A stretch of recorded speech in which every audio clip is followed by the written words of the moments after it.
नाशिकमध्ये शिवसेनेच्या उमेदवाराविरोधात गुन्हा दाखल करण्यात आलाय। शिंदेंच्या उमेदवाराविरोधात पंचवटी पोलीस ठाण्यात अपहरणाचा गुन्हा दाखल करण्यात आलेला आहे। शिंदेंच्या शिवसेनेचे उमेदवार कमलेश बोडके यांच्यासह इतर 8 जणांविरोधात अपहरणाचा गुन्हा दाखल करण्यात आलेला आहे। विरोधात प्रचार करतो म्हणून फिर्यादी मनोज मुंडावरे यांचं काल सायंकाळी घरातनं कारमध्ये नेत अपहरण केल्याचा गुन्हा त्यांच्यावर दाखल करण्यात आलाय।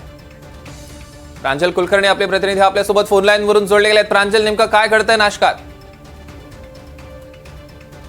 सौरभ, आपण म्हटलं तर काल संध्याकाळची ही घटना आहे। नाशिकच्या पेट्रोल परिसरामध्ये जे भाजप आणि शिंदे गटाचे उमेदवार आहेत यांच्यामध्ये कुठेतरी वाद झाल्याचं बघायला मिळतं। यासोबतच शिंदेचे जे उमेदवार आहेत कमलेश बोडके आणि त्यांचे साथीदार यांच्या 8 जणांवरती एकूण अपहरणाचा गुन्हा दाखल झालेला आहे।